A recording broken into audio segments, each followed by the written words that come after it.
لا حول ولا قوة إلا بالله العلي العظيم. بسم الله الرحمن الرحيم. الحمد لله الملك الحق المبين، والصلاة والسلام على حبيب إله العالمين سيد الأنبياء والمرسلين خاتم النبيين رحمة للعالمين شفيع المذنبين والمخاطب بطه وياسين سيدنا ومولانا أبي القاسم محمد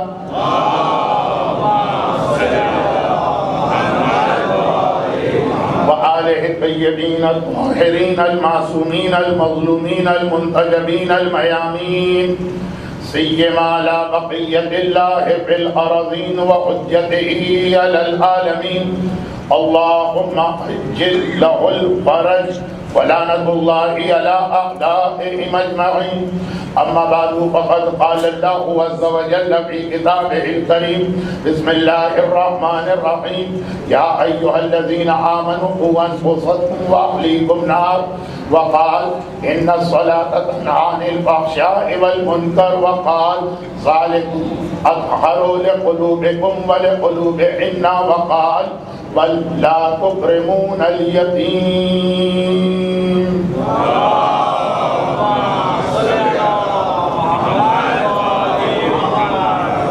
کل کے مجلس کے آخر میں ایک ایسے گناہ کا تذکرہ کیا گیا تھا جس کے حوالے سے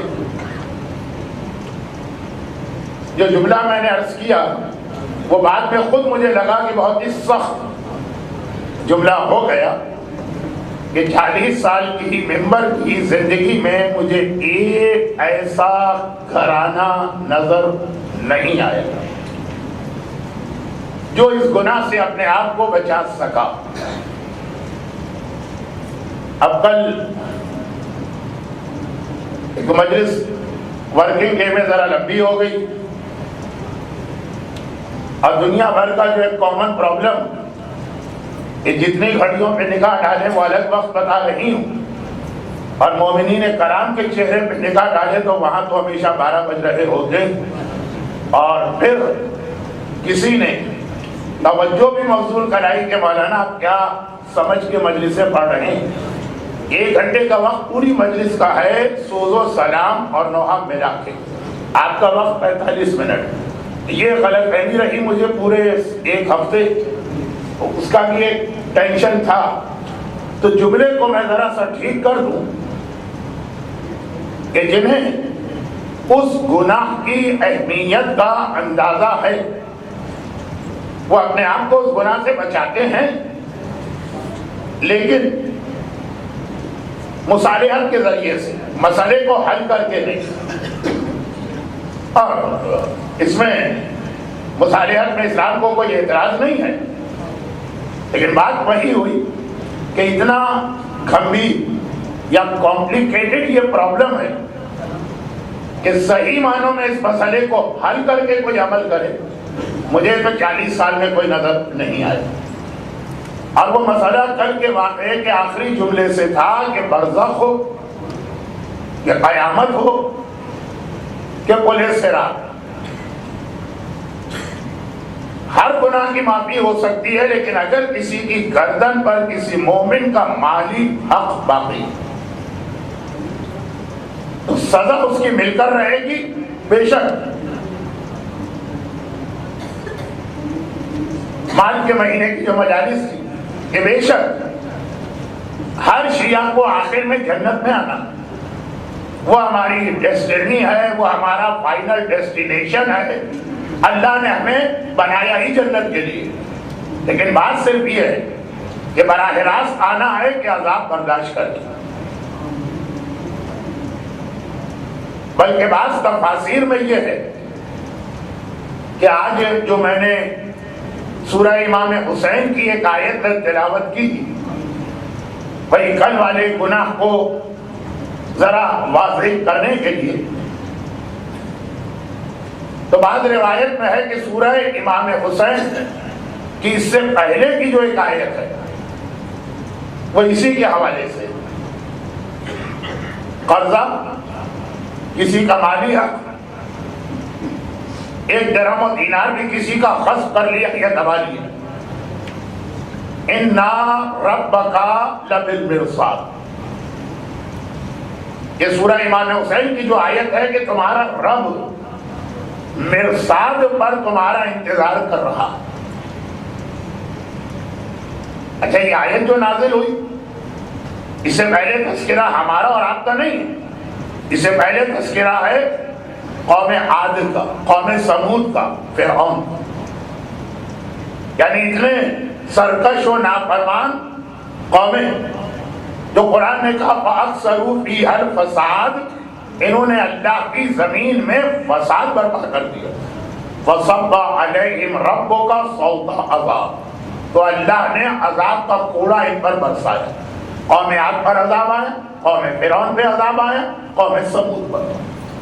لیکن پھر عذاب دینے کے بعد ایک اعلان ہوا کہ اِنَّ رَبَّكَ لَبِالْمِرْصَادِ، جن پر کسی مصلحت سے اللہ اس دنیا میں عذاب نہیں دینا چاہتا تو یہ نہ سمجھے کہ ہم لوگوں کا حق مار کے بچنے کے لیے مرصاد تو ابھی موجود ہے نا، وہاں پہ اللہ بیٹھا ہوا تمہارا انتظار کر رہا۔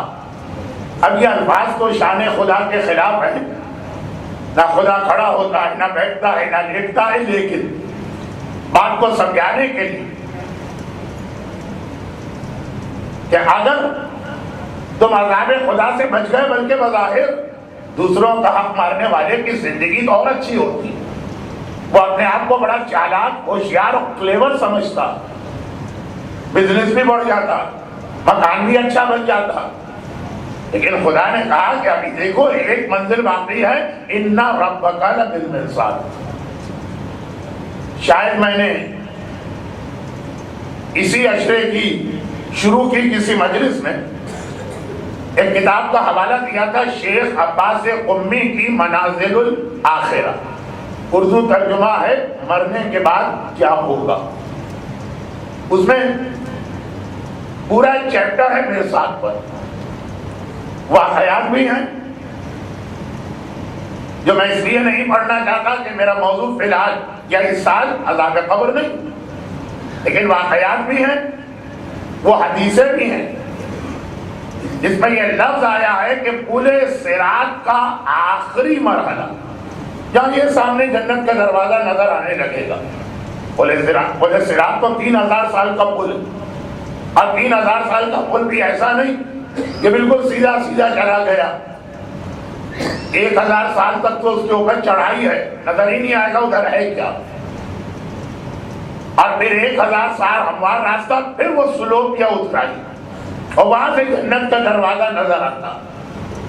اب بس وہیں پہ اللہ بیٹھا ہوا انتظار کر رہا ہے ان لوگوں کا جن کی گردن پر کسی انسان کا حق باقی۔ شیخ عباس قمی نے تو جو واقعات اس کتاب میں لکھے، وہ یہودی کا، عیسائی کا، غیر مسلم کا حق مارا اور مومن کو پکڑ لیا گیا۔ لیکن چونکہ کل رات جو واقعہ آیا وہ کوئی عذاب کا واقعہ نہیں تھا، وہ تو بڑا اچھا واقعہ تھا، جنت، محل، کھانے، عالیشان لباس، اس کے باوجود آپ دیکھ رہے ہیں نا اس وقت مجمع کی حالت، تو آپ اگر واقعاً کوئی عذاب کا واقعہ پڑھو تو کل پہ شاید کوئی مائک ٹھیک کرنے والا بھی نہ ہو۔ تو اس لیے میں بہت دور دور اس موضوع سے رہتا ہوا آگے بڑھ رہا ہوں کہ عذاب نہیں پڑھنا، لیکن اِنَّ رَبَّكَ لَبِالْمِرْصَادِ، تمہارا رب مرصاد پر ان کا انتظار کر رہا۔ جو 12 امامی شیعہ، یہ جملہ میں اکثر کہتا رہتا ہوں لیکن ایک چھوٹا سا جملہ ہے، اس لیے اگر آپ نے 50 دفعہ بھی سنا تو اتنا ناگوار نہیں گزرے گا کہ پل صراط پر تو جائے گا ہی شیعہ۔ لا يجوز احد الصراط الا من كتب له علی الجواب، پل صراط پر قدم ہی وہ رکھے گا جس کو علی لکھ کر دیں گے، کتبا، خالی زبان ہی نہیں کہیں گے، لکھ کے دیں گے، الجواب، پاسپورٹ، یہ میرا شیعہ ہے، صرف وہی پل صراط پہ قدم رکھے گا، اور پل صراط پہ اللہ انتظار کر رہا اس کا کہ جس کی گردن پہ کسی کا حق باقی ہے، مالی حق۔ شیخ عباس قمی نے ہیڈنگ لگائی ہے مظالم، رد مظالم، مالی حق. مگر جیسا کہ میں نے عرض کیا کہ براہ راست پل صراط اور اس کے عذاب اور یہ مرصاد کی تفصیل اور وہ یہودی کا واقعہ اور وہ عیسائی کا واقعہ اور وہ مسجد کا متولی جو ایک جھاڑو لے کر اپنے گھر میں جھاڑو دے کے آ گیا، یہ سارے واقعات اس کتاب میں ہیں. اس کو بیان کرنا آج مقصد نہیں. آج مقصد صرف کل رات کے آخری جملے کو اس مرصاد اور اس کے بعد کی آیت سے سمجھانا. تو سورہ امام حسین میں اس کے بعد پھر آیتیں آ رہی اور اس کے اندر پھر ربط ملا دوں کل رات کے مجلس سے. جنت میں بیٹھنے والا، عالیشان لباس پہننے والا، سونے کا تاج پہننے والا، اپنے مہمانوں کو دنیا سے بھلانے کی طاقت رکھنے والا، مگر زہریلا سانپ اس کو بھی جنت میں کاٹ رہا. وہ والی جنت جو اصلی جنت تو نہیں ہے، اس کی ایک شبیہ اور کاپی. اور اب سورہ امام حسین جس کا مشہور نام سورہ فجر، اصل میں تو یہ سورہ فجر ہے، لیکن جب صادق آل محمد امام جعفر صادق علیہ السلام راوی کو ڈانٹا تھا، امام نے جب راوی کو ڈانٹا تھا تب یہ نام لیا. کس بات پہ ڈانٹا؟ کہ پورا مہینہ گزر گیا، تو فجر کی نماز پڑھتا ہے، فجر کی نماز میں تو نے ایک مہینے میں ایک بار بھی سورہ امام حسین کی تلاوت نہیں کی. وہ گھبرا گیا. تو پہلے تو یہی کہ بھائی فجر کی نماز میں الحمد کے بعد 44 ہے، جو سورہ چاہے پڑھ لیں. اور پھر یہ کون سا سورہ ہے جو قرآن میں ہے ہی نہیں؟ تب امام نے وضاحت کی کہ میں کس سورہ کا تذکرہ کر رہا ہوں، سورہ فجر. اور یہ سفارش کی کہ مہینے میں کم از کم ایک بار مومن اپنی فجر کی نماز کی پہلی رکعت میں سورہ کی تلاوت کرے، جس کا آغاز ہوتا ہے لیال نشر 10 راتوں سے. شاید یہ کربلا کی وہ 10 راتیں، اور جس کا اختتام ہوتا سورہ کی بات کر رہا ہوں، یا ایتھا النفس المطمئنہ ارجعی الی ربک راضیۃ مرضیہ پر درمیان میں آیت ہے. اور وہ گناہ کا تذکرہ. وَأَمَّا اِذَا مَبْتَلَاهُ رَبُّهُ فَقَدَرَ عَلَيْهِ رِزْقَهُ فَيَقُولُ رَبِّ أَهَانَنِ. قرآن اس سورہ انسان کا مزاج بتا رہا، نیچر. ابھی زندہ باد، ابھی مردہ باد. ابھی کسی کو سر پہ بٹھا دیا، کبھی کسی کو پیروں کے نیچے پھینک دیا. جو مولا کا نہج البلاغہ کا ایک فرمان بھی ہے کہ جب دنیا کسی کی طرف متوجہ ہوتی، یعنی اسے سر پہ بٹھاتی، تو دوسرے کی خوبیاں بھی اس کو دے دیتی. جو چیزیں اس میں نہیں ہے نا، وہ بھی تذکرہ ہونے لگتا. اور جب دنیا کسی سے منہ پھیرتی ہے تو اس کی اپنی ذاتی خوبیاں بھی اس سے چھین کے لے جاتی. قرآن سورہ فجر فرعون، سمود، عاد کا تذکرہ کرنے کے بعد اور آقا حسین کی شہادت پر آنے سے پہلے درمیان میں انسان کا ہی نیچر بتا رہا. میں پوری آیتیں نہیں پڑھ رہا کیونکہ 45 منٹ کے اندر مجلس اگر مکمل کرنا ہو مسائل کے بیان کے ساتھ تو آپ خود ہی سوچئے کہ پھر کتنی جلدی جلدی بات کرنا ہوگی. اب قرآن دو پہلو. کہا انسان جب خوشی سے پھول جاتا وہ بھی غلط، وہ اللہ اس کا امتحان دے رہا. وَأَمَّا الْإِنسَانُ چلے آئے زبان پہ آئی. وَأَمَّا الْإِنسَانُ إِذَا مَا ابْتَلَاهُ رَبُّهُ فَأَكْرَمَهُ وَنَعَمَهُ. اللہ مومن انسان، مومن انسان امتحان لے رہا، نعمتوں پہ نعمتیں، نعمتوں پہ نعمتیں. فَأَكْرَمَهُ اس کو عزت دے رہا، وَنَعَمَهُ اور نعمتیں دے رہا. یہ سمجھتا ہے وَيَقُولُ رَبِّي أَكْرَمَنِ، دیکھو میرا رب اس پر کتنا مہربان ہے. یہ مہربانی نہیں ہے، یہ آزمائش ہے، یہ امتحان ہے. اس کی تشریح نہیں کر رہا ہوں تو اصل اس کے بعد کیا ہے. وَإِذَا مَا ابْتَلَاهُ اور جب انسان کو اللہ امتحان میں ڈالتا فَقَدَرَ عَلَيْهِ رِزْقَهُ اس کی روزی کو تنگ کر دیتا. یہ بھی ایک امتحان. لیکن ایک سوال یہ پیدا ہوتا وَمَا مِن دَابَّةٍ فِي الْأَرْضِ إِلَّا عَلَى اللَّهِ رِزْقُهَا. اللہ نے وعدہ کیا ہے کہ زمین پہ چلنے والے ہر جاندار کا رزق میرے حوالے. میری ذمہ داری. اور یہاں قرآن کہہ رہا ہے فَقَدَرَ عَلَيْهِ رِزْقَهُ.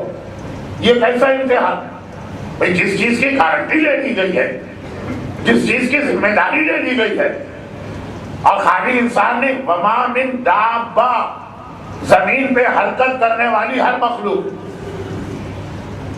اب قرآن وجہ بتا رہا کہ ہم نے ذمہ داری لی، ہم روزی کا امتحان نہیں لیں لیکن لیتے ہیں. کیوں؟ وَقَدَرَ عَلَيْهِ رِزْقَهُ، روزی تنگ کرتے ہیں. فَيَقُولُ، یہ کہتا ہے ربی اہانت، میرے پروردگار نے میری اہانت کو توہین کر دی. میں نمازی، میں روزے دار، میرے گھر میں حجاب، میرے بچے گانا نہ سنیں، میں کسی کی غیبت نہ کروں، اب پھر میرے پروردگار نے روزی تنگ کر دی. اور اس کو دیکھو اکرمہ ہوا نعمہ، نعمتوں پہ نعمتیں مل رہی. اب قرآن وجہ بتا رہا ہے کہ روزی تنگ ہونے کا امتحان کب لیا جاتا. 4 وجہ اس آیت میں آئی، 5ویں وجہ سورہ طٰہٰ میں آئی. 5 یا قرآن میں 5 وجوہات بتائی گئی.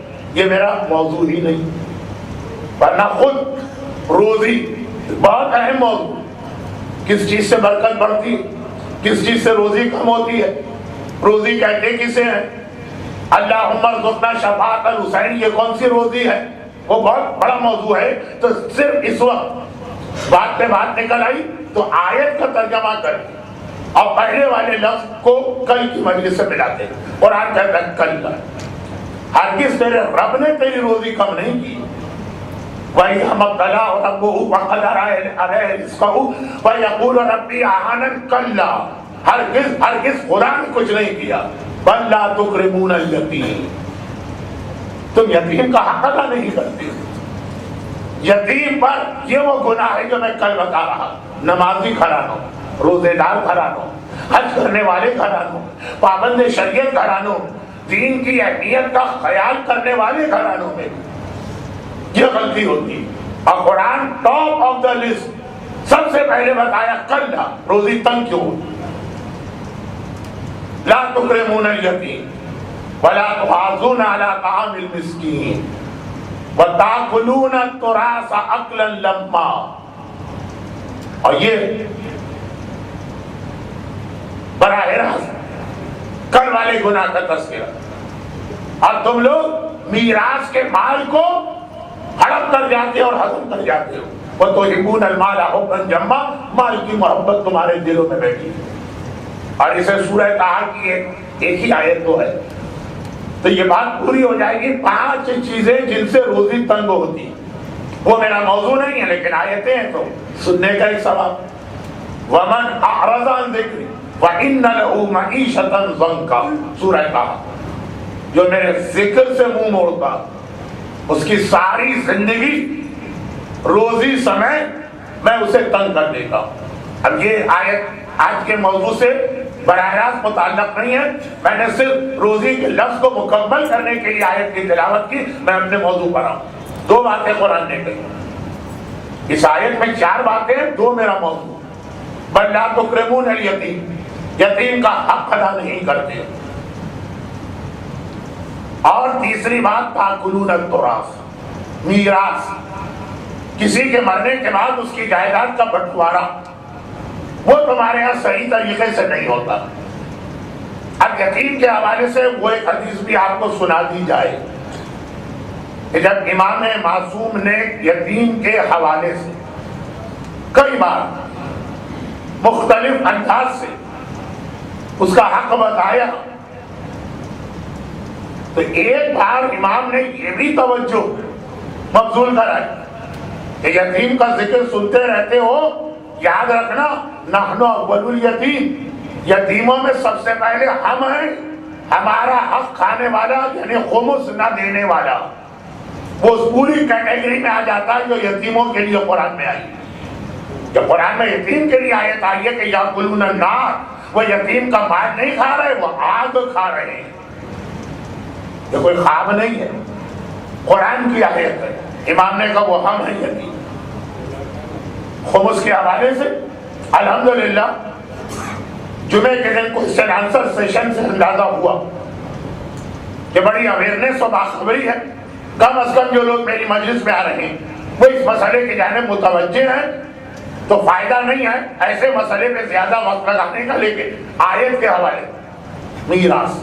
اب ایک واقعہ جو میں بہت بہت بہت اور بہت پڑھتا ہوں، اور ابھی مارچ کے مہینے میں بھی شہزادی کی شہادت کی مجلسوں میں پڑھ کے گیا ہوں، لیکن اتنا اس وقت کے موضوع سے کلک کرنے والا اور میچ کرنے والا واقعہ کہ مختصر سے اسے بیان کر کے پھر اپنے کل رات والے جملے کی وضاحت پہ آ جاؤ۔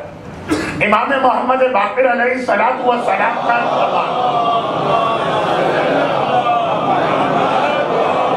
بنی اسرائیل کے اس نوجوان کے بارے میں جو مر گئے اور خاصی جائیداد چھوڑ کے مرا،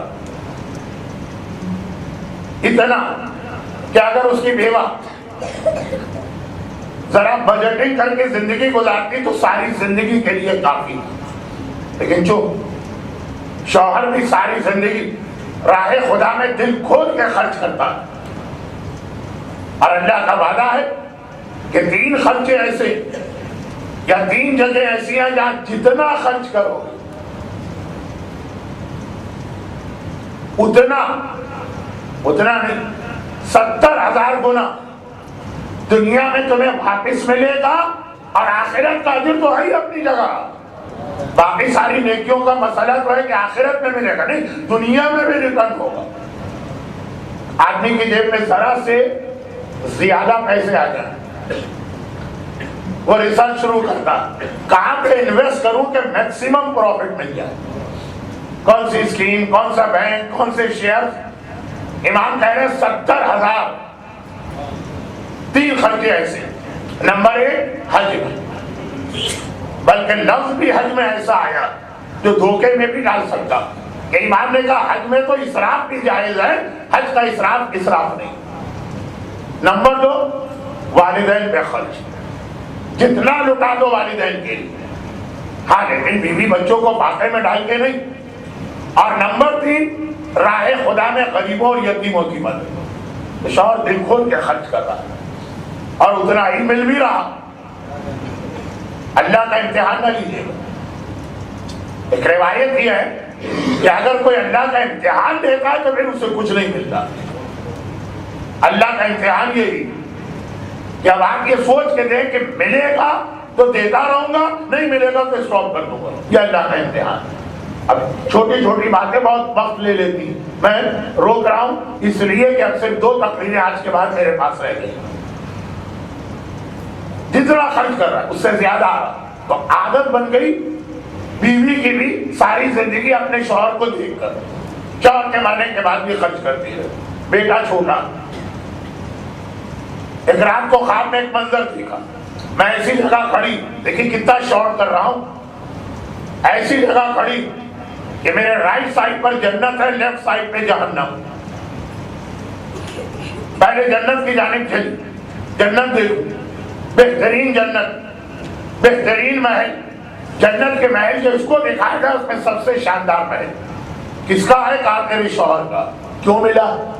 کہا اس لیے کہ وہ راہ خدا پہ اتنا خرچ کرتا، اس کی باقی نیکیاں ان کا حساب کتاب تو قیامت میں ہوگا، وہ ابھی نہیں پتا چل سکتا، لیکن یہ ایک ایسی نیکی ہے کہ ہاتھ کے ہاتھ اللہ نہ کیش اس کا بدلہ دے دیتا، یہ جو راہ خدا میں خرچ کرتا۔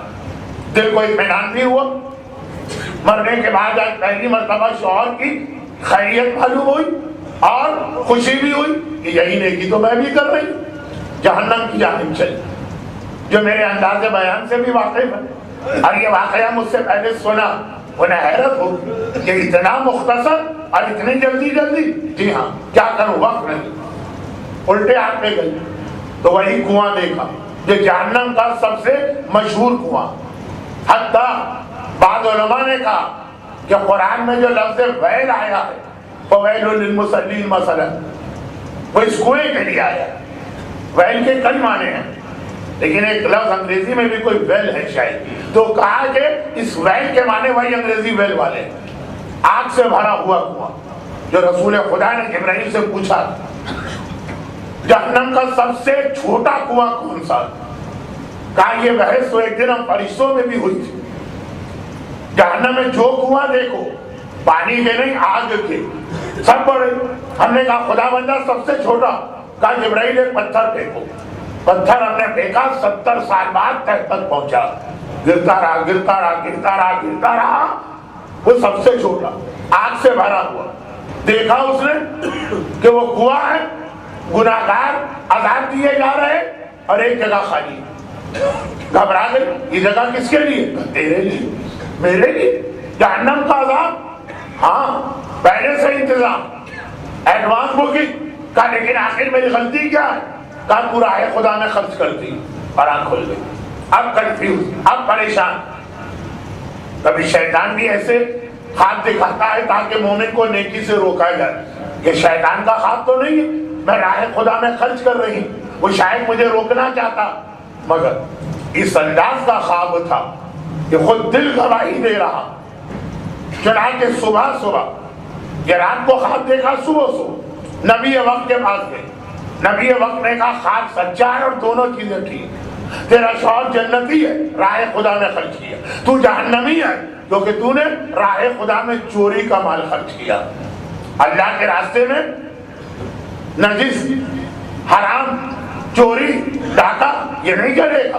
جب امام نے ایک مرد بزرگ کو 2 روٹیاں اور 2 انار چوری کر کے ایک غریب کی مدد کرتے دیکھا، اور وہ بیٹھ کر امام کو حساب سکھانے لگا، میتھمیٹکس کا لیسن دینے لگا کہ 4 میں نے گناہ کیے، ہر گناہ کی 1 سزا 4 میں نے نیکیاں کی، ہر نیکی کی 10 گنا جزا 40 میں سے 4 مائنس کر دو 36 نیکیاں، یہ چوری کی خیرات میں نے کمائی۔ امام کو بٹھا کے میتھمیٹکس کا درس دے رہا ہے کہ 10 ملٹیپلائی 4 40 اور مائنس 4 36، یہ بیلنس میرے پاس آ رہا۔ اور امام نے فرمایا حرام، نجس، چوری، ڈاکے، یہ والی خیرات اللہ کے قبول ہی نہیں ہے۔ انما یتقبل اللہ من المتقین، اللہ متقی کی نیکی قبول کرتا ہے۔ جب مال چوری کیا تو تقویٰ کہاں رہا؟ تو 40 تو کچھ نہیں ملا، 4 گناہ میرے نام آباد میں ہے اس عورت سے۔ نبی وقت نے یہی جواب دیا۔ چوری کا مال، ڈاکے کا مال، ناجائز مال وہ خرچ کیا تو تجھے جنت کیا ملے گی؟ چھوڑا بھی نہیں جائے گا، جہنم کا عذاب۔ کیا نبی خدا، میں نے کسی کا مال چوری نہیں کیا، میں نے کسی کے گھر میں ڈاکہ نہیں ڈالا۔ کہا جب تیرا شوہر مر گیا تو جو مال وہ چھوڑ کے گیا وہ کیا تیرا تھا؟ اسلام میں ایک میراث کا سسٹم ہے، بیوہ کو صرف 8واں حصہ 12 پوائنٹ سم تھنگ ملتا، باقی سارا کا سارا دوسرے رشتہ داروں کا۔ تو آنکھیں بند کر کے شوہر کے مال کو راہ خدا میں خرچ کر رہی ہو، تیرا رہا کہاں؟ نہ تیرا رہا نہ تیرے شوہر کا رہا۔ ایک یہ مسئلہ مجتہدین میں کبھی کبھار ذرا سا ٹائم پاس کرنے کے لیے ڈسکس ہوتا، اور اس کا جواب وہی ہے جو میں نے دیا کہ اگر کوئی آدمی مر جائے اور کوئی ایسا علاج ہو جائے کہ مرنے کے بعد دوبارہ زندہ ہو جائے، بہت اہم مسئلہ ہے یہ۔ جب دوبارہ زندہ ہوگا جتنا اس کا مال تھا اس کا نہیں رہا، جیسے ہی مرا مال وارثوں کا ہو گئے، اب دوبارہ زندہ ہوا، نئی زندگی ملی، مال تو ان کا ہو چکا، واپس نہیں آئے گا۔ یہ بہت اہم مسئلہ، کیونکہ ایک اور حوالے سے یہ مسئلہ ہمارے یہاں پیش آتا، لیکن وہ ادھر میں نہیں جا رہا، کھڑی مجھ کو روک رہی ہے کہ اپنے اصل موضوع پر رہو۔ تو خلاصہ یہ ہے کہ جیسے ہی کوئی آدمی مر، اس کا مال اس کا بھی نہیں رہا۔ اگر وہ مر کے زندہ بھی ہو جائے اس کو اس کا مکان نہیں ملے گا، اسے اس کی گاڑی نہیں ملے گی، اسے اس کا بینک بیلنس نہیں ملے گا۔ اور فرضی مسئلہ نہیں ہے، میں نے اشارہ کیا کہ یہ ہمارے یہاں پیش بھی آ رہا، لیکن اس کو چھوڑی۔ بیوی کا حصہ فقط 8واں حصہ، باقی تیرا ہی نہیں۔ اور بچہ اگر نابالغ ہے تو نابالغ کے مال کو تو ماں بھی خرچ نہیں کر سکتی راہ خدا۔ اب تک جو تو نے آنکھیں بند کر کے فری ہینڈ راہ خدا میں دیا، ٹھیک ہے، اپنے اوپر خرچ نہیں کیا، لیکن وہ سب چوری کا اور حرام کا مال بن گیا۔ یہ ہے میراث کا مسئلہ۔ پہلے ایک فقہی سوال اور جواب سنی، پھر میں بات کو آگے بڑھوں۔ پوچھا گیا مراجع کرام سے کہ اگر کوئی آدمی بیمار اور ہم اس کی عیادت و مزاج پرسی کو اس کے گھر گئے. اب آفس سے آ رہے تھے, اس کے گھر رکتے ہوئے بیمار کی خیریت دریافت کر کے اپنے گھر میں آنا.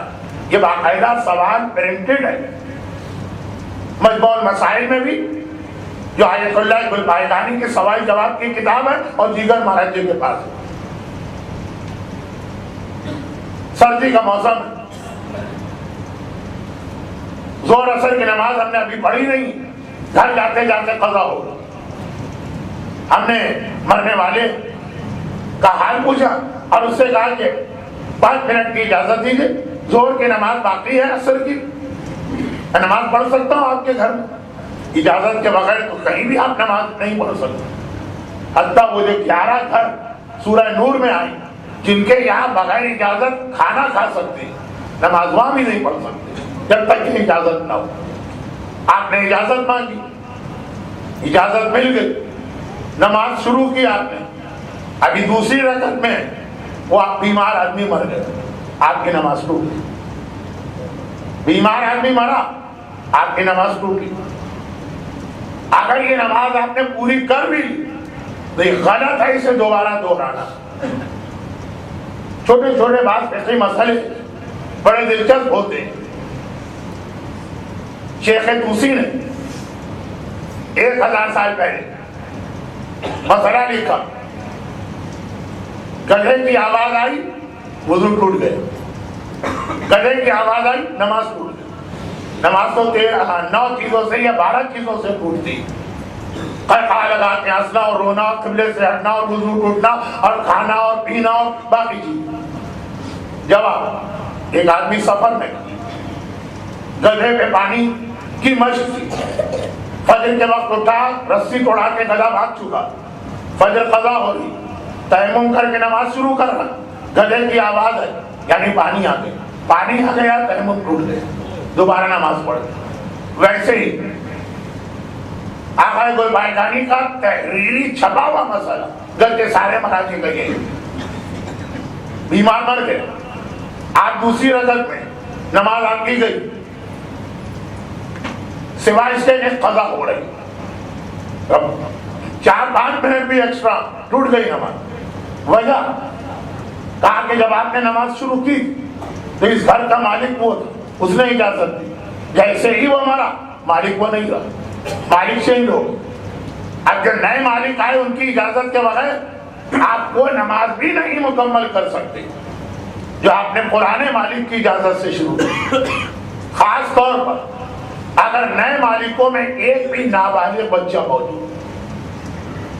اب یہ وہی گناہ میں بتا رہا تھا, یہ ہمارے یہاں کسی کے مرنے کے بعد, اور خالی گناہ نہیں ہے, کل لفظ آیا تھا گناہ, آج لفظ آیا تھا ہماری روزی تنگ ہونے کا سبب, محنت کر کر کے مرے جا رہے ہیں اور کوئی نہ کوئی مالی پریشانی پیش آتی ہے, اس کی وجہ قرآن کہہ رہا کل اللہ یہ امتحان نہیں لے رہا, جو اللہ امتحان لے رہا ہے وہ ایک الگ بات. بولے گا بھی وَلَنَبْلُوَنَّكُمْ بِشَيْءٍ مِّنَ الْخَوْفِ وَالْجُوعِ, یہ امتحان اللہ نہیں لے رہا ہے, یہ تمہاری غلطی. میراث, کتنے گھروں صحیح طریقے سے میراث تقسیم ہوتی ہے. ابھی پاکستان کے ایک شہر گجرانوالا میں بیٹھا تھا اور ایک مومنہ نے آ کے مسئلہ پوچھا. جب ان کو مسئلہ بتایا گیا, انہوں نے کہا میں اسی وقت سے مذہب شیعہ چھوڑ رہی ہوں, اسی وقت سے, ابھی اسی لمحے. اگر یہ مسئلہ شرعی ہے مجھے یہ مذہب نہیں چاہیے. ایک صرف میراث کے مسئلے کی وجہ سے. میراث کا مسئلہ ہے کہ بیوی کو شوہر کی پراپرٹی میں کوئی حصہ نہیں ملتا, زمین میں کوئی حصہ نہیں ہے. زمین پہ جو بلڈنگ ہے اس کی بھی قیمت میں 8واں حصہ ملے گا, بلڈنگ میں کوئی شیئر نہیں. کھیت باغ, اب جس علاقے شہر کا میں نے نام لیا وہ خاتون وہاں کی نہیں تھی. ایسا نہ ہو گجرانوالا کے کوئی مومن بھر جائیں کہ مولانا آپ نے ہمارے شہر کی توہین کی, وہ تھی کسی اور علاقے کی, مسئلہ پوچھنے آئی تھی. کہا کہ ہم شوہر بیوی ساری زندگی میں اس کے ساتھ رہی, وہ مر گیا, نہ کھیت میں میرا حصہ، نہ باغ میں میرا حصہ، نہ مکان کی زمین میں میرا حصہ، دوسرے مسلمان کو دے رہے ہیں تو میں وہ کیوں نہ بن جاؤں؟ باقاعدہ انہوں نے ان کے نام بھی لیے، ان فرقوں کے نام کا کیا فائدہ؟ میں نے کہا اتنا ہمارا معاشرہ اس مسئلے کے اندر بغاوت پہ تلا ہوا ہے اللہ اور رسول سے کہ میرے سامنے کی بات میں اسی وقت سے مذہب شیعہ چھوڑتی ہوں اگر اس مکان میں میرا حصہ نہیں بن رہا۔ اب یہ تو ہوا مسئلے کا ایک حصہ، اگر اس کو الٹا کیجئے کہ ہوتا یہی ہے کہ شوہر کے مرنے کے بعد اس کی تمام پراپرٹی کی مالک بیوی کو سمجھا جاتا، شہروں کی بات کر رہا ہوں، ذہن میں خیال بھی نہیں آتا کہ میراث کا بھی کوئی سسٹم اسلام نے بنایا۔ نمازوں کے حوالے سے میں مجلس میں ایک جملہ کہہ دوں کہ بھائی اللہ کے رسول نے جعفر طیار سے کہا کہ میں تمہیں خیبر کا مال غنیمت تو اس لیے نہیں دے سکتا کہ تم کچھ دیر سے آئے، ایسی نماز سکھا رہا ہوں کہ جو خیبر کے مال غنیمت سے بہتر بلکہ دنیا اور آسمان و زمین کے درمیان جتنی چیزیں ان سب سے بہتر۔ ممبر سے اترتا ہوں، پہلا سوال ہوتا ہے مولانا اس نماز کا طریقہ کیا؟ شب قدر میں اعلان کیا ہم نے آج کی رات 2 رکعت نماز پڑھنا، پہلی رکعت میں حرم کے بعد 7 مرتبہ قل هو اللہ، دوسری رکعت میں بھی یہی، نماز کے بعد 70 مرتبہ استغفر اللہ واتوب الیہ۔ ابھی ممبر سے اترا، لوگوں نے کہا مولانا اس نماز کی نیت کیا ہوگی؟ باقی ہر چیز میں اتنا مومن حساس ہے کہ آدھا جملہ سن کے عمل نہیں کرتا، طریقہ پوچھے گا، نیت پوچھے گا، اور اتنا بڑا میراث کا مسئلہ، اور کسی گھر میں مرنے کے بعد یہ سوال نہیں اٹھتا کہ اب جو کچھ چھوڑ کے گیا ہے مرنے والا، بڑے بیٹے کو 4 چیزیں ملتی، کتنے گھروں میں یہ 4 چیزیں بڑے بیٹے کو دی جاتی، اکثراً تو ان میں سے ایک چیز غسل خانے ہی میں چھوڑ کے لوگ چلے آتے ہیں۔ بات چھوٹے اور بڑے کی نہیں ہے، بات حق مومن کی۔ شاید میں نے پہلی مجلس میں آغا لواسانی کا ایک واقعہ پڑھا، اس میں ضمناً ایک دوسرے عالم کا واقعہ آ گیا، آج دیکھیے وہ کام آ رہا۔ وہ دوسرے عالم جو مرنے عالم اور نجف کے عالم اور علمیہ کے مرنے کے 1 سال کے بعد ان کے دوست نے خواب میں دیکھا، کہا 1 سال تک کہاں تھے؟ کہا 1 خلال کا حساب دے رہا، اونٹ کی پیٹھ پر لدے ہوئے پھوسے میں سے ایک تنکا توڑ کے میں نے دانتوں میں خلال کیا، اس کا حساب دے رہا تھا کہ مومن کا اتنا مال اجازت کے بغیر کیسے خرچ کیا۔ اور یہاں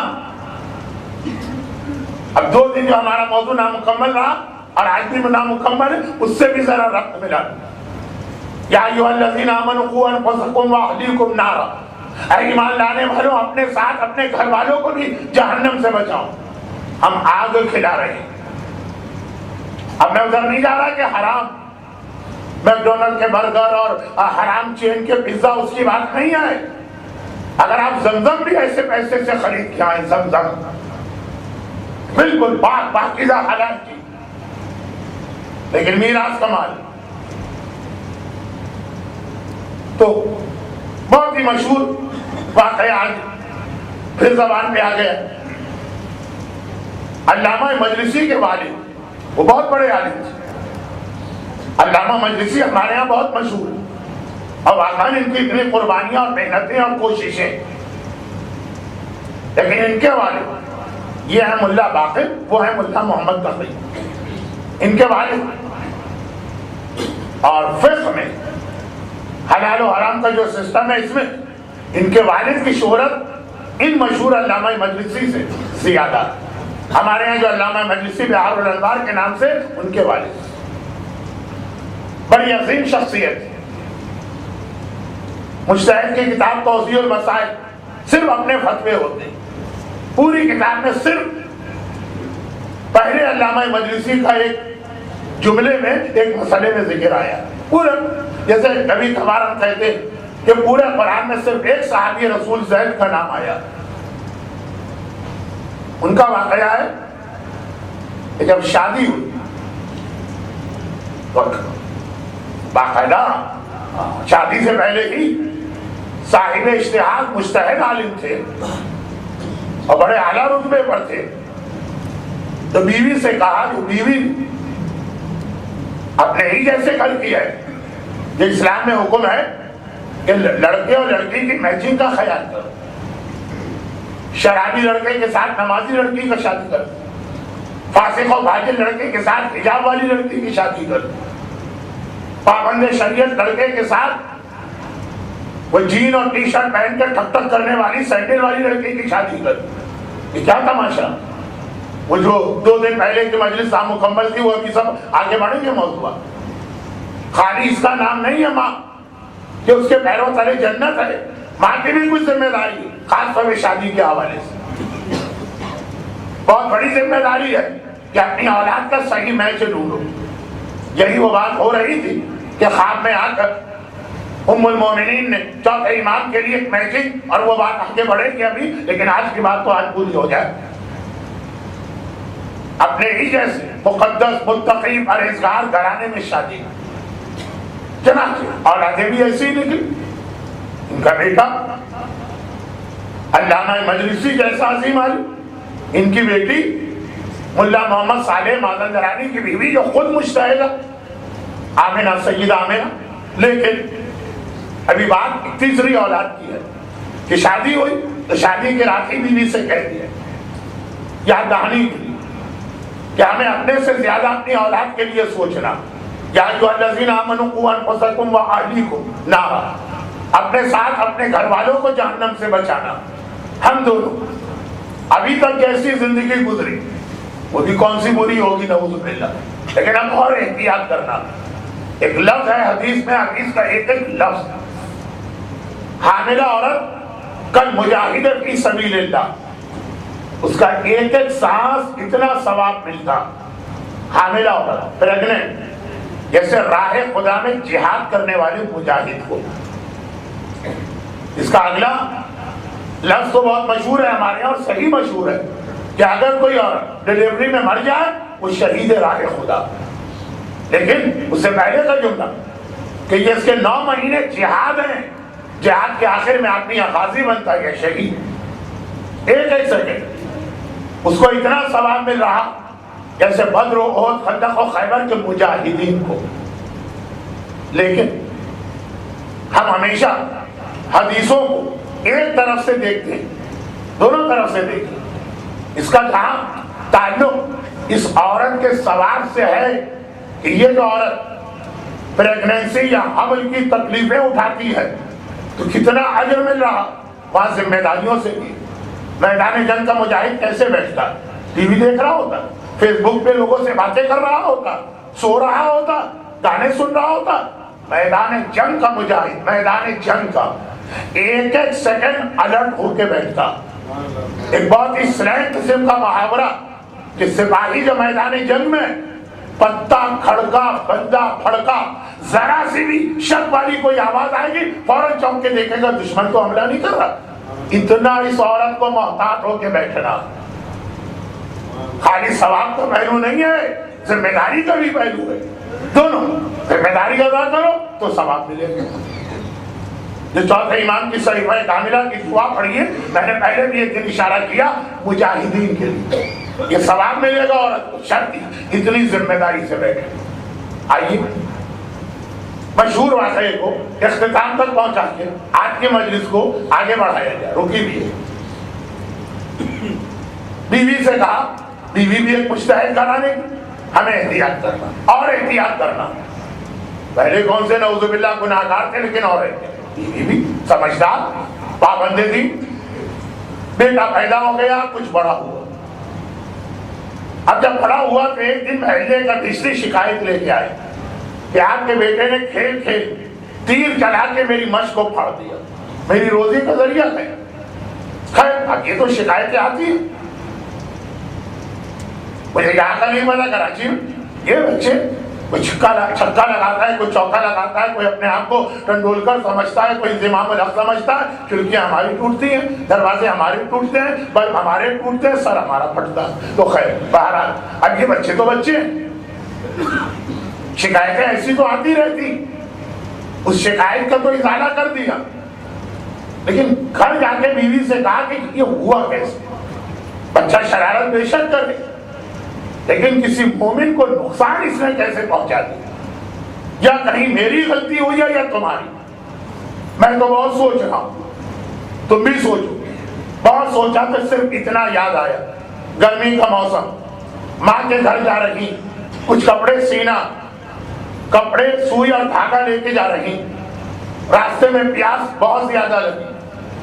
پرانا زمانہ، یہ کولڈ اسپاٹ اور ریفریشمنٹ سینٹر اور ٹیک اوے ٹائپ کی چیزیں نہیں ہوتی۔ پیاس کی کیا کروں؟ قریب میں ایک باغ تھا کسی کا، انار سے درخت لگا ہوا تھا، میں نے سوئی ایک انار میں داخل کر کے نکالی، جو 2-3 قطرے رس کے آئے انار کے، وہ چوس لی۔ علامہ مجلسی نے کہا بس یہی غلطی ہے۔ یہ کب کی بات ہے؟ کہا جب کہ بچہ میرے پیٹ میں تھا۔ کہا ماں کی اتنی سی غلطی اور آج میں اتنی بڑی غلطی جا کے بنی۔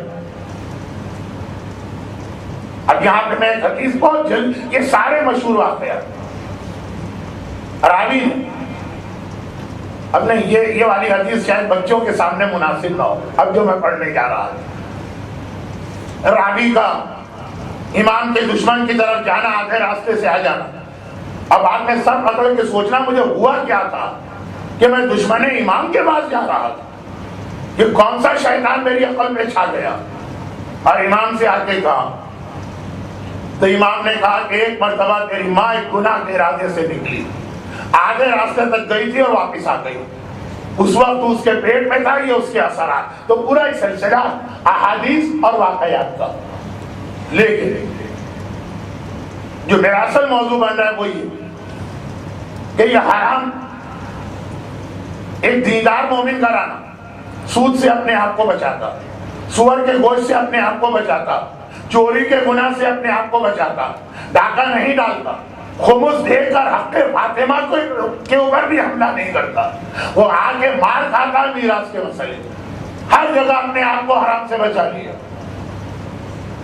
لیکن اس مسئلے لا علمی، جان بوجھ کے نہیں، اور ایسی لا علمی کہ اگر کہ گناہ، لیکن ایک اصول ہے کہ جتنے قریبی شخص پہ ظلم کرو گے گناہ ہوتا جائے، جتنے قریبی شخص کے ساتھ نیکی کرو گے ثواب ہوتا جائے۔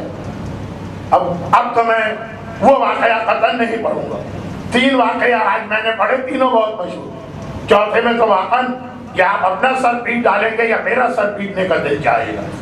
اس بیوہ کا واقعہ، اشارہ خالی، جو مسجد میں کھانا بھجواتی اپنے مرحوم شوہر کے نام پر، اور ایک رات پتا چلا کہ آج کھانا قبول ہوا، اور جب بچے سے پوچھا، چھوٹا بچہ، کہ آج کون سا ولی خدا مسجد میں آیا جس کی تو نے مدد کی، تو بچہ رونے لگا کہ آج تو کھانا میں نے خود کھا لیا۔ اور نبی وقت نے کہا یہ کیا صدقہ اور خیرات ہے کہ یتیم بچہ بھوک سے تڑپ رہا، اسے پورے ہفتے سوکھی روٹی کھلا کے گزارا کر رہی ہے، اور مسجد کے اندر بریانی بھجوائی جا رہی ہے، پہلے گھر والے کہا کر اس کا ثواب زیادہ۔ تو یہ بھی بہت مشہور واقعہ ہے۔ امام نے فرمایا 1 درہم تمہاری جیب سے نکلا راہ خدا، کبھی یہ 10 ثواب لے کر آیا، کبھی یہی 70 ثواب لے کے آیا، کبھی یہی 700 ثواب لے کے آیا، کبھی یہی 70,000 ثواب لے کے آیا، کبھی یہی 70 لاکھ ثواب لے کے آیا۔ ایک ہی چیز، ریال، درہم، ڈالر، روپیہ۔ مولا کیسے؟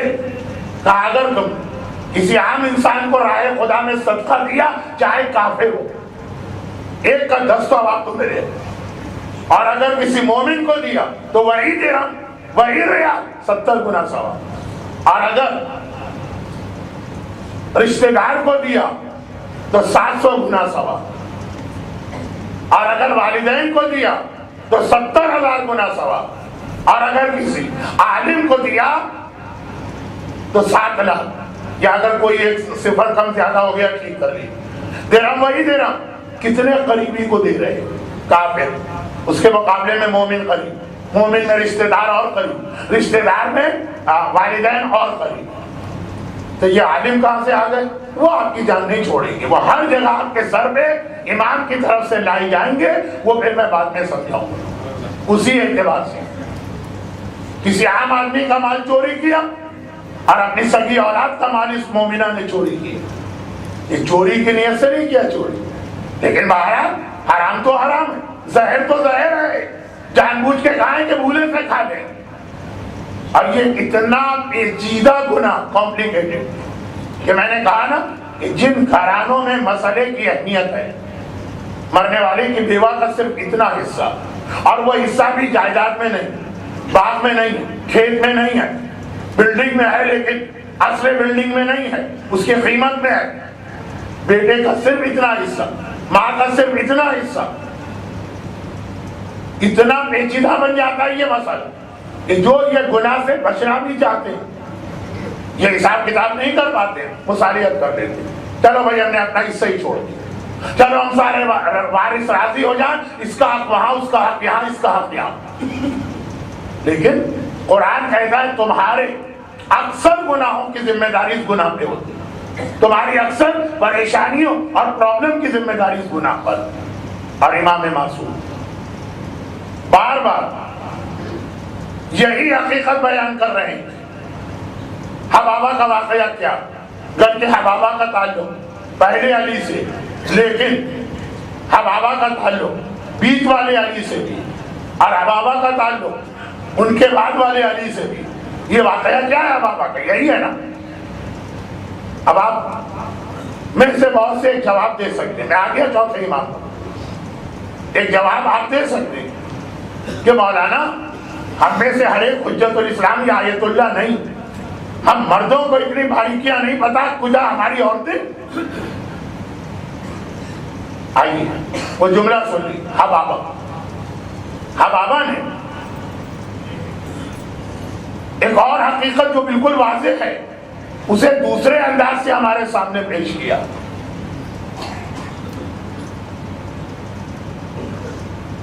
جنت میں ہر آدمی جوان ہو کے جائے گا، کل کے واقعے میں بھی یہ لفظ آیا۔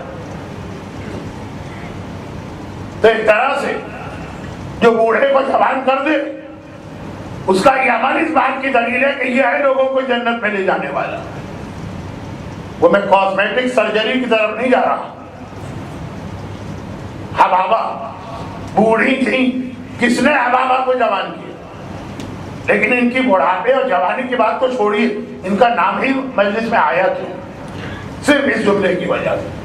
یہ وہ خاتون ہیں جنہوں نے 8 اماموں کا ضمانت دیکھا، 8 اماموں کی زیارت کی، پہلے امام سے لے کے 8ویں تک۔ پہلے کا نام بھی علی، 8ویں کا نام بھی علی۔ اول علی کے زمانے ایمان لائی، اور جو بیچ والے علی ہیں 8ویں، ان کے زمانے میں انتقال ہوا۔ واقعہ ان کا بہت مشہور ہے، آج کی مجلس مشہور واقعات کے نام ہو گئی۔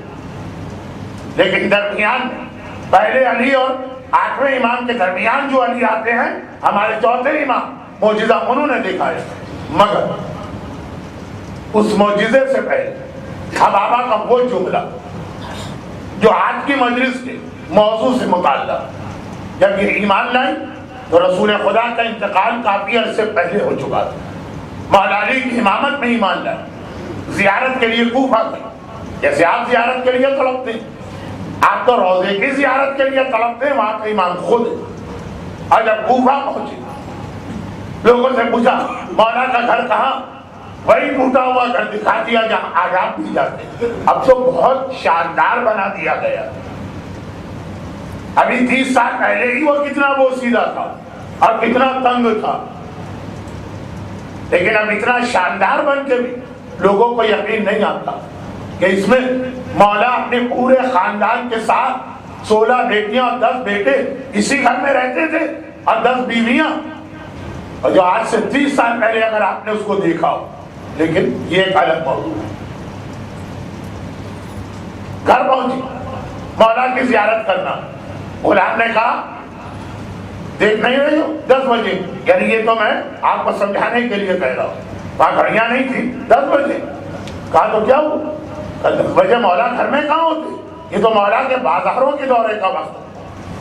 یا بنیا اوصیکما بتقوی اللہ و نظم امرکما، اے حسن و حسین بیٹا 19 رمضان کی ضربت کے بعد میرا مولا وصیت کر رہا اللہ سے ڈرنا، کاموں کو ایک آرگنائز اور ترتیب کے ساتھ انجام دینا، بے ترتیبی نہیں ہوتی مومن کے پاس۔ 10 بجے ہیں مولا بازار میں ہوں گے، کیوں ہوں گے؟ بازار کا سروے کرتے ہیں، وہاں گئی بازار کوفہ کتنا دور ہے، سامنے تو ہے، کہاں ہے مولا؟ کہا بھی یہاں سے یہ جو پھل سبزیاں کپڑے کی دکانیں، یہاں کا معائنہ کر کے اب گوشت کی مارکیٹ میں گئے، کوڑے پڑ رہے ہیں دکاندار کی، دکان کو سیل کیا جا رہا۔ مولا کے صحابی نے گھبرا کے کہا مولا آخر کیوں؟ فرات ابن احنف کہا یہ بنی اسرائیل کا مسخ شدہ بیچ رہا، دوسری مجلس بندر والی، بنی اسرائیل کا مسخ شدہ بیچ رہا۔ مولا کیا؟ کہا یہ بغیر چھلکے کی مچھلی جس پہ عذاب خدا ہے، یہ داڑیاں منڈواتے تھے منہ سے بڑھاتے تھے، لیکن یہ جملہ تو آ چکا، اس کے بعد بھرا جملہ۔ دکاندار نے گھبرا کے کہا اچھا مولا یہ حرام مچھلی ہے؟ مجھے نہیں معلوم، نہیں معلوم۔ ہیں کچھ لوگ جنہیں تفصیلات نہیں معلوم، جنہیں یہ نہیں پتا کہ پران یا شرنگ یا جھینگے حلال ہے لیکن لابسٹر حرام، لیکن کیکڑا حرام ہے۔ کھانگر میں کیکڑے کا جوس یا سوپ، یہ سردیاں شروع ہو گئی کتنا ملتا تھا، اب تو نہیں کہہ سکتا کہ کس چیز کا سوپ ملتا ہے، لیکن بہرحال نہیں معلوم۔ دکاندار نے بھی کہا مولا مجھے نہیں معلوم کہ یہ حرام مچھلی ہے۔ امام نے اس کا بہانہ قبول نہیں کیا۔ الفسق ثم المتجر، وہ جملہ کا جو ہمارے اسلام کا محاورہ بن گیا، اگر نہیں معلوم تھا تو پہلے مسائل سیکھتے پھر تجارت کرتے، بزنس کے لیے باقی ساری ریکوائرمنٹ آدمی پورا کرتا، یہ ویزا لینا، وہ لائسنس لینا، وہ ٹیکس نمبر لینا، وہ فلاں چیز لینا، یہ کبھی نہیں سوچتا کہ توضیح المسائل کے یہ 20 صفحے بھی پڑھ لو جو یہ بتا رہے ہیں کہ حلال بزنس کیا ہے، حرام بزنس کیا ہے۔ حکومت کے سارے قانون پورے کیے جائیں، بین الاقوامی دنیا کے سارے قوانین پورے کیے جائیں، اور اللہ کے قانون کی جانب توجہ ہی نہیں۔ مولا کا جملہ الفسق، پہلے فسق سیکھو ثم المتجر، پھر تجارت کرو۔ مولانا ہماری عورتیں بیچاریاں اتنے باریک مسئلے کہاں جانے، مولانا جس کے گھر میں موت آ جائے اس کی توجہ ان چھوٹے چھوٹے مسائل کی جانب کہاں ہو؟ سیکھو، زندگی خالی فیس بک پہ ٹائم گزارنے کا نام نہیں ہے۔ یہ ہماری عورتیں 14 گھنٹے کبھی فیس بک پہ بیٹھتی ہیں، مرد تو پھر بھی جاب وغیرہ کرتے ہیں، اس کے لیے ٹائم نہیں ہے۔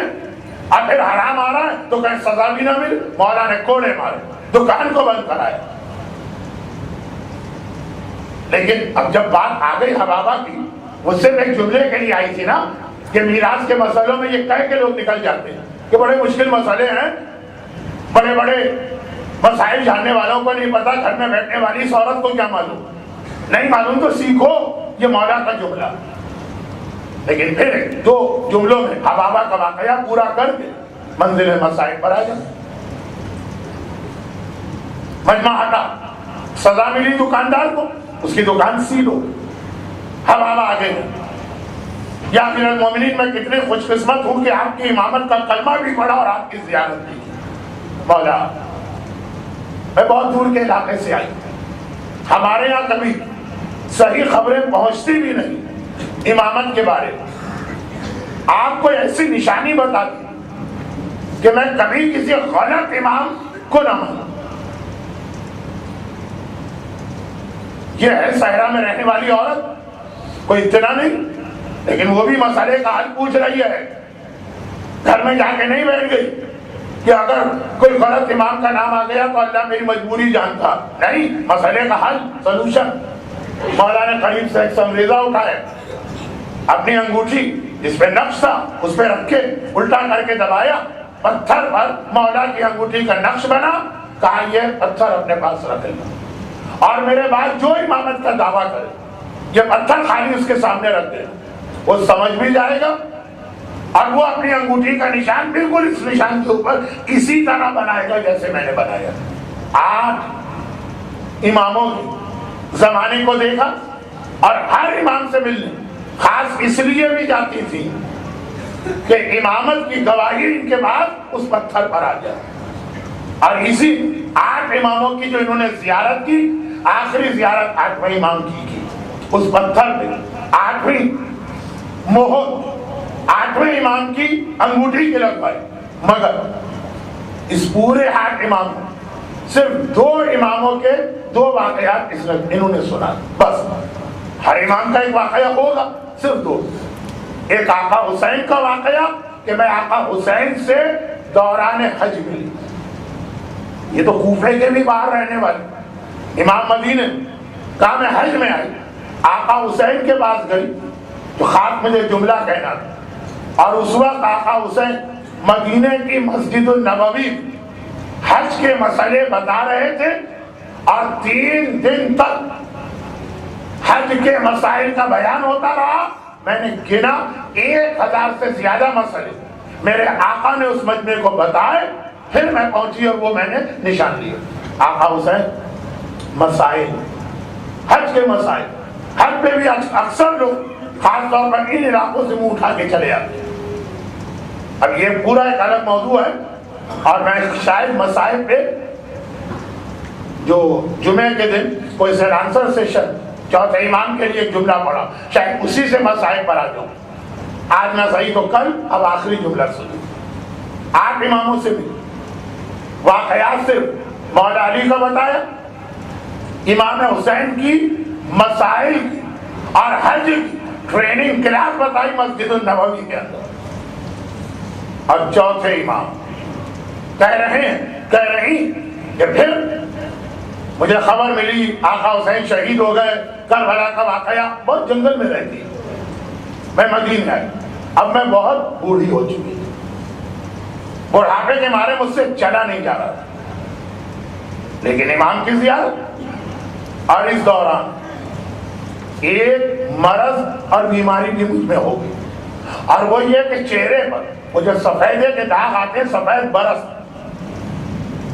جو برس کی بیماری کہلاتی ہے، سفید داغ کھال میں آ جاتے ہیں، جس کے لیے بھی بہت سے لوگوں کے پاس غلط فہمی کہ یہ دشمن اہل بیت کی پہچان. غلط حبابہ کہتی ہے. مجھ میں یہ بیماری ہو. ایسے بیمار سے عام مجمع ذرا کراہیت اختیار کرتا ہے، قریب بھی نہیں آنے دیتا. اور بوڑھی بھی بہت. پہنچے امام کے گھر، امام کی زیارت کرنا، خاتون ہے بہت بوڑھی، لیکن کہہ رہی ہیں کہ تقریباً 1 ہفتہ میں انتظار میں رہی، موقع ہی نہیں مل رہا بات کر. کیوں؟ ہر وقت امام مصلی پر، ہر وقت امام نماز، ایک نماز ختم نہیں ہوتی کہ دوسری نماز شروع. وہ جو کنیز کی گواہی تھی وہ اپنی جگہ، اس کی ان خاتون کی بھی گواہی. اتنی عبادت، میں ڈر گئی، میں گھبرا گئی. اب امام نماز کے آخر میں فوراً اگلی نماز شروع کریں. میں نے طلب کے کہا مولا میں بہت بوڑھی ہوں، کسی لمحے مر سکتی ہوں، ذرا سا میری فریاد پہ آئیے. امام روکے، کہا کیا مسئلہ؟ میں نے کہا مولا یہ بیماری، جاننے والے رشتہ دار میرا مذاق اڑا رہے ہیں، تہمتیں لگا رہے ہیں، یا مجھ سے کراہیت اختیار کر رہے ہیں. امام نے ایک اشارہ کیا. کل کا واقعہ تھا نا قصائی والا، اس کے 2 جملے. جنت میں ہر بوڑھا جوان ہو کے جائے گا اور بیمار صحت مند بدشکل خوبصورت ہو کے جائے گا، کوئی عیب نہیں ہوگا. وہ جنت کا مزہ یاد دیکھی. امام نے ایک اشارہ کیا اور کہا کہ تو نے تو مجھ سے خالی ایک بات مانگی تھی، لیکن ہماری جانے والی، ہمارے خاندان سے محبت کرنے والی، میں تجھے دوسرا تحفہ بھی دیتا ہوں. یہ کہہ کے دوسرا اشارہ کیا اور یہ بڑھیا ایک مرتبہ پھر جوان بن گئی. کہ یہ دونوں معجزے ایک لمحے میں چوتھے امام نے مصلی پر بیٹھے بیٹھے خالی ہاتھ کے اشارے سے انجام دیے کہ مریض کو صحت مند بنایا، بوڑھے کو جوان بنایا. اور یہی تو جنت میں جانے کی پہچان ہے. چوتھے امام نے بتا دیا ہمیں جوانان جنت کے سردار، جنت میں جانا ہے ہمارے دروازے پہ آؤ.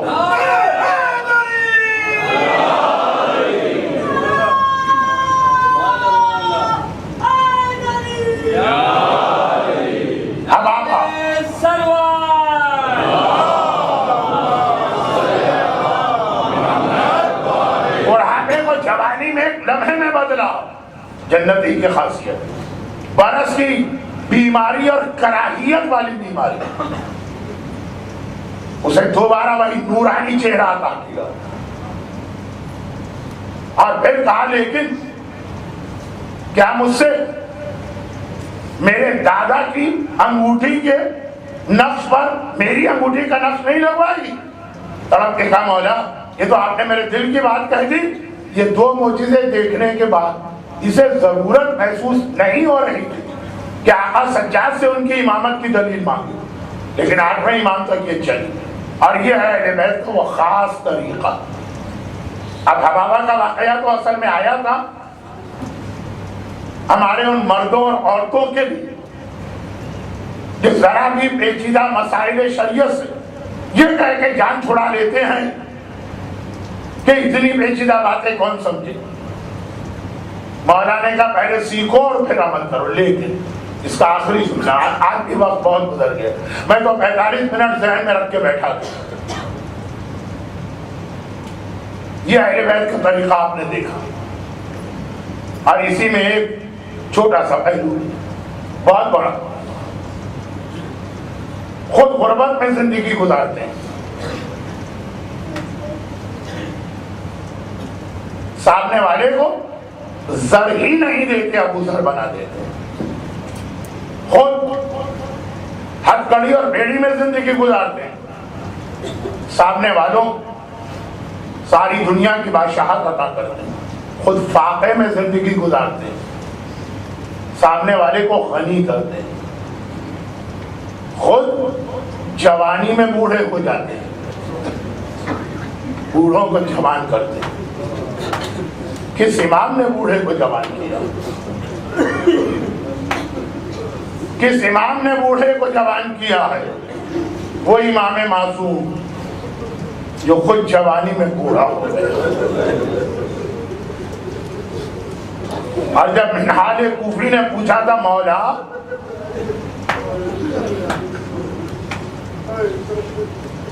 بہت ہی وہ مشہور روایت، شہر مدینہ ہے، مدینہ کے اندر لوکل لوگ کم ہوتے تھے، باہر سے عمرہ اور زیارت کرنے والے اور حج کرنے والے زیادہ، اور ہر ایک کی یہ خواہش ہوتی 40 نمازیں مسجد النبوی جماعت کے ساتھ بغیر کسی گیٹ کے مل جائے۔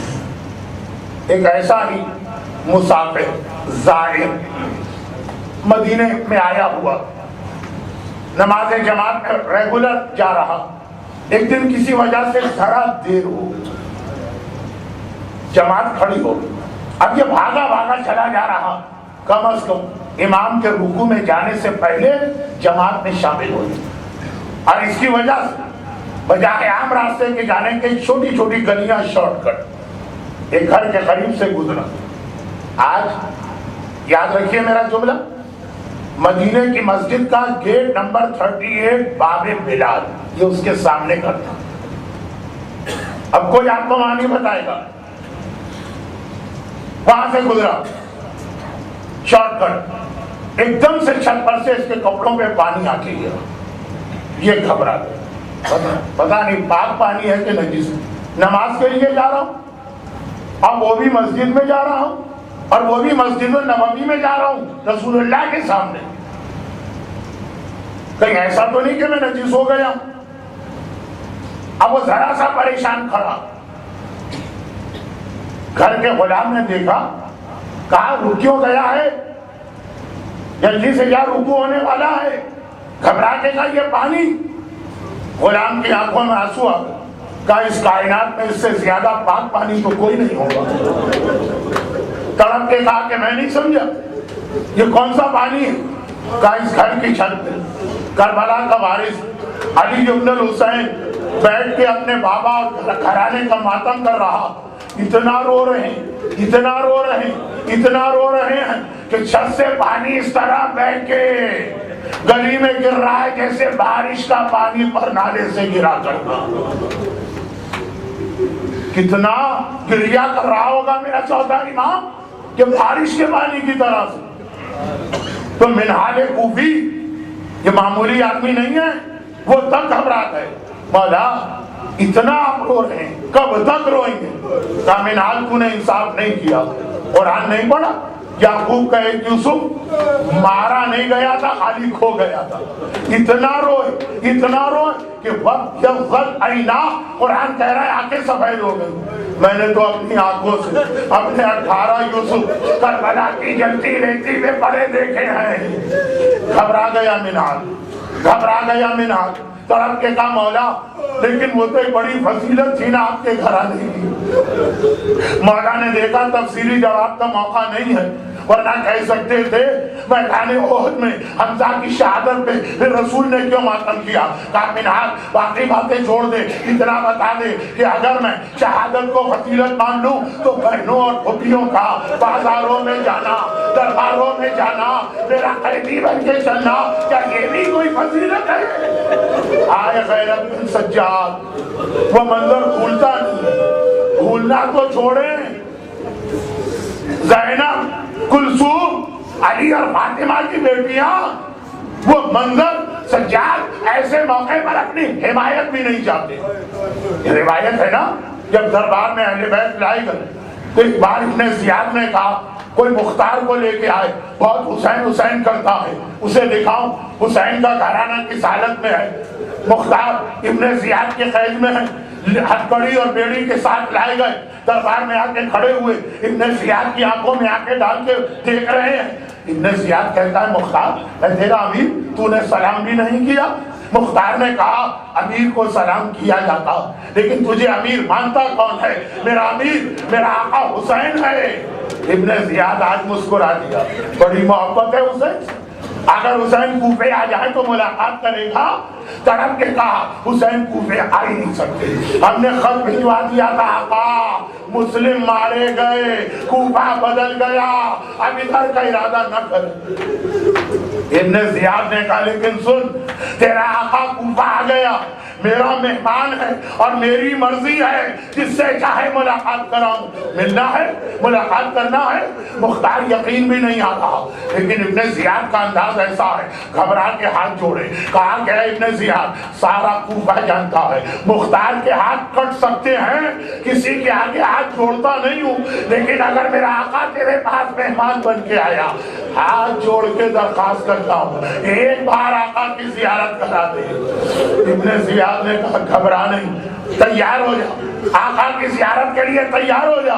مختار دیکھ رہے ادھر سے حسین آئیں گے، ادھر سے آئیں گے، ادھر سے آئیں گے، عجیب منظر دیکھا۔ حاکم کا حکم تھا کہ 2 سپاہی آگے بڑھے، ابن زیاد کے تخت کے نیچے سے ایک تشت نکالا جس پہ کپڑا پڑا ہوا مختار کے سامنے لے جا کے رکھ دیا۔ مختار گھبرا گئے، ابن زیاد یہ کیا ہے؟ کہا غور سے دیکھ۔ سپاہیوں نے کپڑا ہٹایا، مختار نے دیکھا میری آنکھوں کے سامنے میرے آقا حسین ابن علی کا کٹا سر نظر آ رہا۔ پہلا عمل تو وہی کیا جو ہر مومن کرے گا، بے اختیار کٹے سر کا رخ کر کے زیارت پڑھی، السلام علیکم یا ابا عبداللہ، السلام علیکم یا ابن رسول اللہ۔ ہاتھوں کو جھٹکا دیا، ہتھکڑی توڑی، ایک سپاہی سے تلوار کھینچی، تلوار چلانا چاہتی، کانوں میں میرے بیمار امام سجاد کی آواز آ گئی، مختار یہ کیا خطب کر رہا ہے؟ ارے نگاہیں نیچی کر کے کھڑے ہو جا، تلوار نہ چلانا، نگاہیں زمین پر رہیں، تیرے پیچھے محمد کی نوازیاں، علی اور فاطمہ کی بیٹیاں، ارے میری پھوپھیاں بے مخنا چادر کے کھڑی ہے، مختار زینب کے کھلے سر پہ نگاہ پڑے گا۔ ولعنة الله على أعدائهم أجمعين وسيعلم الذين ظلموا أي منقلب ينقلبون۔ خدا بندہ میرے مظلوم آقا سید الساجدین کے اس امتحان اور مختار کے اس ایثار و وفا کا واسطہ ہم میں سے ہر ایک کو آل محمد کا ایسا ہی جانثار اور وفادار قرار دے۔ ان مصائب کے طفیل جو مومنین اور مومنات آپ کی مجلس میں ہیں، ان کو اور ان کے گھروں کو اور گھر والوں کو اور اولادوں کو اور روزی کے ذرائع کو اور پریشانی سے محفوظ فرماؤ۔ ہمارے تمام مرحومین خاص طور پر جن کے لیے آج سورہ فاتحہ اور نماز وحشت یا خالی سورہ فاتحہ کے التماس ہے، ان سب کو اعلی انجیل میں اہل بیت سے ملحق فرما۔ ہمارے تمام بیمار خصوصاً ایک مومن حیدرآباد میں اور ایک مومن مسقط میں انتہائی علیل، ان کو اور تمام بیماروں کو شفائے کاملہ عطا فرما۔ حاجت مند جو سب پہ عذاب حاجتیں دل میں رکھ کے بیٹھے ہیں، خدا بندہ بحق باب الحوائج عباس اور عباس کے اس مظلوم بھتیجے سجاد، یہ تمام حاجتوں کو پورا فرما اور ان مظالم کے انتقام کے لیے ظہور امام زمانہ میں تعجیل فرما۔ جن مومنین کو کل رات کو سولجر بازار میں شہید کیا گیا، شہید مدبر رضا اور شہید حیدر رضا، آج ان کی تدفین ہوئی ہے، اس لیے ان کے لیے ایک نماز وحشت کی التماس ہے۔ گھر جا کر فجر کی نماز کا وقت آنے تک کبھی بھی آپ پڑھ سکتے ہیں، اور پھر ایک سورہ فاتحہ بھی انہی دو شہداء شہید مدبر شہید حیدر اور ساتھ ساتھ حاجی موسیٰ عبداللطیف عباس نورانی کے مرحوم والدین اور خاندان کے دیگر تمام مرحومین جو لوگ آج کے مجلس میں آئے ہیں، ان مومنین اور مومنات کے خاندان کے تمام مرحومین، کل اموات مومنین اور مومنات و شہداء۔ فاتحہ۔ بسم اللہ الرحمن الرحیم، الحمد للہ رب العالمین، الرحمن الرحیم، إياك نعبد وإياك نستعين، اهدنا الصراط المستقيم، صراط الذين أنعمت عليهم غير المغضوب عليهم ولا الضالين۔ ماتم حسین۔